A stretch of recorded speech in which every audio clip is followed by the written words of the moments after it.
Everyone, welcome back to my YouTube channel. आज हम करने वाले हैं लाइफ साइकिल कॉस्टिंग, जो होने वाला है part 3 of chapter number 9। And ये इसके बाद चैप्टर नंबर 9 खत्म हो जाएगा।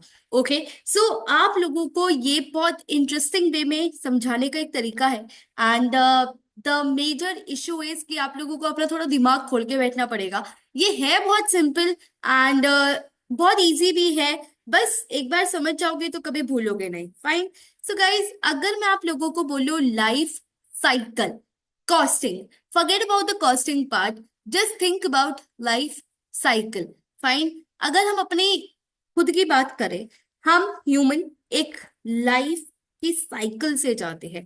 ठीक है, we are born, then we grow old and then we finally die. तो ये है हमारी एक लाइफ की साइकिल, एक रियलिटी। राइट। आई होप सबके साथ ही यही होता है। कोई ऐसा नहीं होता कि पैदा होते के साथ ही यहाँ पहुंच जाता है या पैदा होते के साथ ही यहाँ पहुंच जाता है। We have to go through different stages, we have to go through different stages of the life. Similarly, the product has to go through different stages. So just like our life, एक product को भी अलग अलग अलग अलग stages से जाना पड़ता है। फॉर एग्जाम्पल, अगर मैं आप लोगों की बात करूं 10 साल पहले, मुझे नहीं पता आप लोग ये वीडियो कब देख रहे हो, अगर मैं अपने 10 साल पीछे जाऊं तो गाइज मेरे डैड के पास बहुत ही एक अजीब सा फोन था। एंड इनफैक्ट एवरीबडी रिमेम्बर वो ब्लैकबेरी का फोन आता था। राइट, स्लाइड वाला फोन आता था। बहुत अलग अलग तरीके के फोन आते थे जो आज के टाइम में बिल्कुल एग्जिस्ट नहीं करते। हमें मार्केट में दिखते भी नहीं है और हम उसके बहुत आगे आ गए लाइफ में एंड वो पीछे रह गए हैं। सो गाइज, वो जो प्रोडक्ट थे they have reached stage of this. Right. जैसे ब्लैकबेरी, जैसे आईपॉड वो आता था गाने सुनने का। राइट, वीडियो गेम्स जिसमें हम मारियो खेलते थे। तो ये सब प्रोडक्ट्स बहुत पुराने हो गए एंड ये अब मार्केट से जा चुके हैं। ठीक है। तो सेम जैसे हम एक लाइफ की साइकिल से जाते हैं, वैसे ही प्रोडक्ट भी एक साइकिल से जाता है। जैसे मैं आप लोगों को एक बहुत ही इजी एग्जांपल से एक्सप्लेन करती हूँ, सच एज आईफोन। तो गाइज, आपको पता होगा कि हर ईयर एक आईफोन आता है। 16, 17, 18, 19, 20, पता नहीं कहाँ तक आएगा। फाइन, बट हर साल एक आईफोन आता है, तो सबसे पहले एप्पल कंपनी क्या करती होगी? सबसे पहले एप्पल कंपनी R&D में खर्चा करती होगी। किस में करती होगी? R&D में खर्चा करती होगी कि मैम इस बार आईफोन की कैमरे की क्वालिटी, बैटरी, उसकी थिकनेस, इस पे काम करना है। इसके ऊपर वो लोग रिसर्च करते होंगे। क्या इस टाइम कोई सेल्स होती है? नहीं मैम, सेल्स जीरो होती है। सिर्फ खर्चा होता है। क्या होता है? सिर्फ खर्चा होता है। तो अगर आपकी सेल्स नहीं हो रही और सिर्फ खर्चा हो रहा है, मतलब यहाँ पे क्या होते हैं? लॉसेस होते हैं। क्या होते हैं? लॉसेस होते हैं। ठीक है। अब ma'am, once R and D is done, हम करते हैं इंट्रोडक्शन। जैसे कि मैम वो आता है, एप्पल इवेंट होता है, बताता है। राइट। सो इवेंट आता है एंड कुछ प्री बुकिंग स्टार्ट हो जाती है। सो ये होता है इंट्रोडक्शन। अब यहाँ पे बहुत मोटा खर्चा होता है। क्यों? क्योंकि मार्केटिंग, मैम वो इवेंट लॉन्च करना होता है, इन्फ्लुएंसर्स को बुलाना होता है, बहुत अच्छी जगह इवेंट होता है। राइट। सो वो इवेंट को करने का बहुत मोटा खर्चा होता है। एंड क्या यहाँ पे सेल्स एकदम से 10-12 लाख आईफोन बिक जाते हैं? नहीं, बहुत ही कम क्वांटिटी में बिकते हैं, क्योंकि मेरे जैसे लोग वेट करते हैं कि मैम चलो अभी रुको, रिव्यूज देखते हैं, अभी स्टोर पे जाऊंगा, देखूंगा अच्छा है भी या नहीं, फ्रेंड से पूछूंगा। सो इस स्टेज पे हमें बिल्कुल भरोसा नहीं होता कि हम एकदम झपट के ले लें। नहीं, हम वेट करते हैं, हम थोड़ा यू नो देखते हैं कि कैसा है कैसा नहीं है, रिव्यूज कैसे हैं कैसे नहीं है। तो इस टाइम क्या होता है कि कॉस्ट तो बहुत मोटी होती है, लेकिन सेल्स बिल्कुल ना के बराबर होती है या बहुत छोटी सी होती है। तो लॉसेस इस स्टेज पे भी होते हैं, राइट। फिर आता है आपका ग्रोथ स्टेज, फिर आता है आपका ग्रोथ स्टेज कि मैम 15 दिन बाद या 1 महीने बाद जब सबके हाथ में ही वो फोन होता है, मैम सब ही लेने पहुंचे हुए होते हैं, मैम लिटरली सबके पास ही iPhone 16 दिखता है। सो दैट इज वेयर बिल्कुल आपकी सेल्स में शूट अप आता है। क्या आता है? शूट अप आता है। फाइन। आपकी डिमांड बहुत बढ़ती है, आपकी डिमांड बहुत बढ़ती है। सो इस स्टेज को हम कहते हैं ग्रोथ स्टेज। क्या कहते हैं? Growth stage. फिर आती है एक मेच्योरिटी।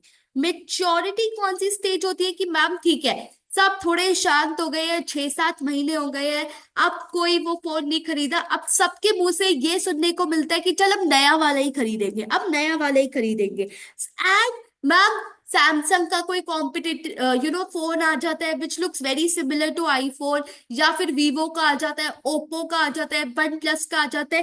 तो मेच्योरिटी इज व्हेन आपकी सेल्स गिरने लग जाती है, या तो हो सकता है डिमांड कम हो गई हो, या हो सकता है कॉम्पिटिटर्स आ गए हो आपकी एग्जैक्ट कॉपी लेके। And finally decline. And finally decline, जब वो फोन बिल्कुल ही आउटडेटेड हो जाता है एंड नया साल पे नया फोन आ जाता है। डिक्लाइन मतलब आप आपने लेट्स से iPhone 12 जो मेरे पास है अभी के लिए एज ऑफ नाउ, उसे कौन ही खरीदेगा। So the sales of iPhone 12 has declined. Nobody is buying. Fine, because it has become outdated. It has become outdated. So guys, ये है आपकी stages।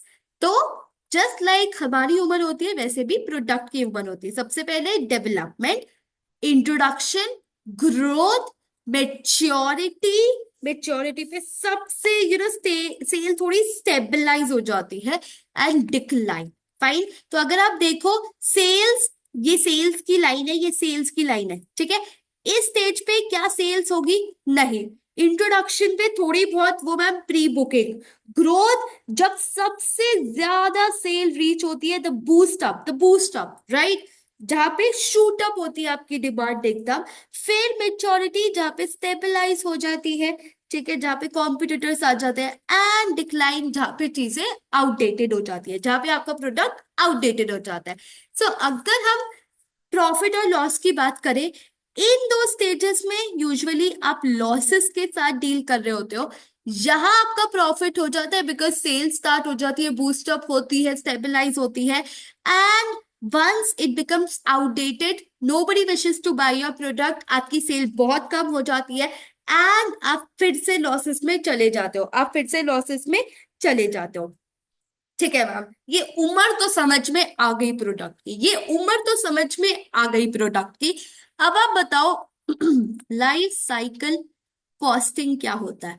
तो गाइस लाइफ साइकिल कॉस्टिंग यही होता है कि मैं सारी जो भी स्टेजेस थी, कौन कौन सी स्टेजेस थी? R&D, introduction, growth, maturity and decline. Let's say R&D में 5 लाख का खर्चा हुआ, इंट्रोडक्शन में 10 लाख, 10 मिलियन का हुआ, ग्रोथ में 5 मिलियन का हुआ, मेच्योरिटी में 3 मिलियन का हुआ, डिक्लाइन में 2 मिलियन का हुआ। सो मैं सारे खर्चे ऐड कर देती हूँ। सो कितना हो गया? 15, 20, 23, 25। टोटल कॉस्ट कितनी है? Total cost is 25 million. कितनी यूनिट्स बेचूंगी? Number of units, let's say I sell 25 units, ठीक है।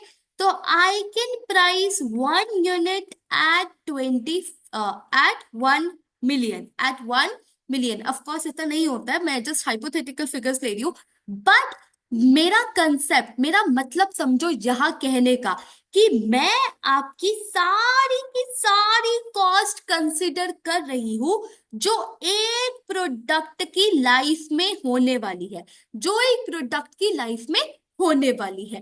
तो मैम हम क्या ऐसा नहीं करते ट्रेडिशनल मेथड्स में? नहीं, हम ऐसा नहीं करते, हम बहुत ही कंजर्वेटिव होते हैं। हम मैक्सिमम ये 3 स्टेज का टोटल कॉस्ट ले लेंगे, ये ले लेंगे। But life cycle costing ensure करता है कि जब आप प्राइस निकालो, जब आप प्राइस निकालो, आप पूरी की पूरी लाइफ की कॉस्ट लो, आप पूरे के पूरे लाइफ की कॉस्ट लो एंड देन जाके आप उसकी यूनिट मतलब प्राइस निकालो। ऑब्वियसली ये उसकी कॉस्ट हो गई, आप इसमें थोड़ा सा प्रॉफिट भी तो ऐड करोगे। फाइन। सो अगर मैं देखूं, traditional cost will not cover all the cost of the entire life of the product, but life cycle will consider all cost of the product, पूरी उसकी लाइफ साइकिल। फिर हम प्रॉफिट ऐड करेंगे और सेलिंग प्राइस डिटरमाइन कर लेंगे। क्या सबको ये बात समझ में आई? क्या सबको ये बात समझ में आई? ठीक है। तो ये आपका वो था लाइफ साइकिल कॉस्टिंग। अब मैम एक बात बताओ, ये समझ में आया कि एक प्रोडक्ट की लाइफ होती है, हम इस लाइफ को जानते हैं कि बहुत ही, आई वुड से, किसी ना किसी दिन तो एंड होना ही है, किसी ना किसी दिन तो एंड होना ही है। आप मुझे बताओ कि एक प्रोडक्ट की लाइफ में से मैं रिटर्न कैसे मैक्सिमाइज करूं कि मैं ज्यादा से ज्यादा पैसे कमा लूं, लेट्स से एक साल में। ठीक है, लेट्स से मैंने आईफोन 16 लॉन्च करा, तो मैं ज्यादा से ज्यादा पैसे कमा लूं। मैंने कहा तेरे पास तीन मेथड है। सबसे पहले डिजाइन कॉस्ट। अगर आपने कभी भी नोटिस करा होगा, आईफोन का डब्बा हमेशा फ्लैट होता है। क्या होता है? फ्लैट होता है। पता है क्यों होता है? सो दैट उसकी स्टोरेज कॉस्ट कम हो, सो दैट उसकी ट्रांसपोर्टेशन कॉस्ट कम हो। सो गाइस, डिजाइन को जितना सिंपल बनाओगे, इस तरीके से बनाओगे कि वो आगे जाके आपके खर्चे कम करे, that would be beneficial, right? Then you minimize the time to the market. Let's say अगर आपको पता हो आईफोन के लॉन्च के बहुत पास सैमसंग की लॉन्च हो जाते हैं शेड्यूल। क्यों? Because Samsung wants to make sure कि मुझे फर्स्ट मूवर एडवांटेज मिले, या फिर अगर मैं आईफोन के साथ भी आ रहा हूं तो लोग मेरे को पीछे ना समझे, राइट? तो फटाफट से you need to launch yourself in the market. ये नहीं कि आने दे आईफोन को, देखेंगे 2-3 महीने में सैमसंग भी निकाल देंगे। नो गाइस, 2-3 महीने नहीं, 2-3 दिन में फटाफट निकालो, ठीक है? वरना लोग आप आईफोन खरीद लेंगे, फिर आपका फोन कौन खरीदेगा? And finally maximize the length of the life cycle itself. कैसे कैसे मैम, कैसे मैक्सिमाइज करूं? लाइफ तो सबकी उतनी ही होती है। मैंने कहा नहीं, तुम प्रोडक्ट की लाइफ बढ़ा सकते हो। कैसे बढ़ा सकते हो? इनोवेशंस लाके। कैसे बढ़ा सकते हो? इनोवेशंस लाके। कैसे बढ़ा सकते हो? इनोवेशंस लाके। सो इनोवेशंस में क्या होता है कि आप डेवलपमेंट्स करते जाओ। क्या करते जाओ? आप नए नए चेंजेस लाओ, आप नई नई चीजें इंट्रोड्यूस करो। सो वहां पे क्या होगा कि आप अपने प्रोडक्ट की लाइफ बढ़ाते जा रहे हो एंड उससे और पैसा कमा पाओगे, और उससे और पैसा कमा पाओगे। So guys, that's it for chapter number 9। Chapter number 9 में आपको सिर्फ ये तीन कंसेप्ट आने चाहिए: ABC, target costing, and life cycle costing. Once you are done with these three concepts, you will be done with chapter number 9. I hope you understood this chapter, and that's it. Thank you so much. Have a great day. Bye bye. Take care.